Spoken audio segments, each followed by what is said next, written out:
In '79, I think you would have been about 22, you went to a radio debate with the Reverend Wade Watts, who was the state leader of the National Association for the Advancement of Coloured People, who'd worked with Martin Luther King. Yes. And when you got to this debate, he held out his hand for you to shake. Yes, he did.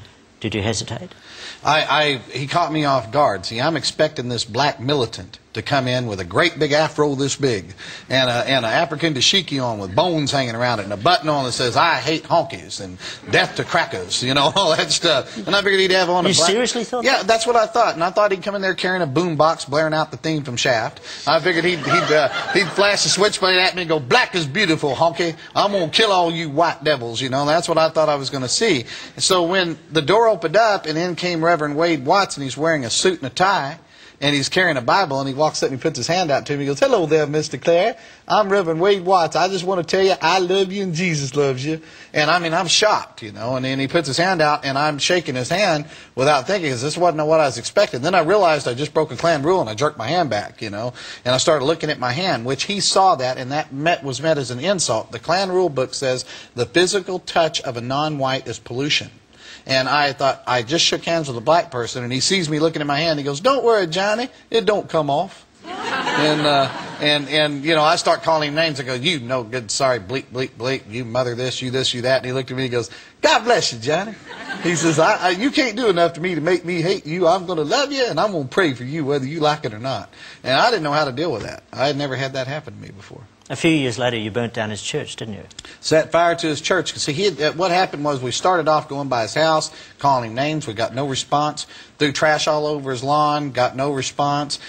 We showed up with our sheets and hoods and stood out there in his yard. Said, "Get on out here, boy. We got something for you." And he comes outside and he goes, "Boys, Halloween's 4 more months away. I got no trick-or-treat in here for you. Come back in October." And he goes back in the house. That's a brave man. Yeah, and I mean, I didn't know how to deal with this. And so the Klan goes, "You got any more bright ideas?" I said, "I don't know." I said, "I'll tell you what we'll do." So we burned a cross across the street from his house. He came outside and asked us if we needed hot dogs and marshmallows for our barbecue, you know. So finally, I said, "I'm tired of messing with him," and we set fire to his church. And they put the fire out before the church was destroyed. And I remember I called him up and disguised my voice, and I said, "Hey, boy, you better be afraid. We're coming to get you, boy. You don't know who we are, but we know who you are." And he goes, "Hello, Johnny." And all that stuff. He goes, "A man like you takes the time to call me. I'm so honored." And all that stuff. He goes, "Let me do something to you." He goes, "Dear Lord, please forgive Johnny for being so stupid. He doesn't mean to be so ornery. He's a good boy trying to get out somewhere in there." And I hung up the phone on him. I said, "How dare him?" And so the funniest thing that happened with him, though, is I didn't know what to do. And I was at my ropes in. And one day we was watching him, and he went into a restaurant.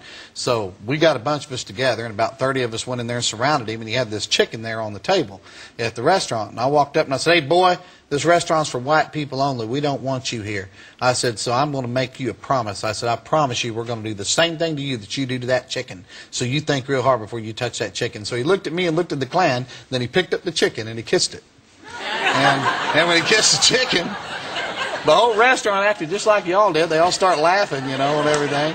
And I looked up, and even the Klan was laughing. You got to admit, that was funny. I said, every one of you outside. I'm outside, and they're doubled over laughing. I'm going, "You guys are going to get suspended and lose your robe for 2 weeks." I said, "I'm getting tired of this." And I'm hollering at them and yelling, and they're laughing. I heard a horn honking, and Reverend Watts is driving off going, "Bye, Johnny," you know, and stuff.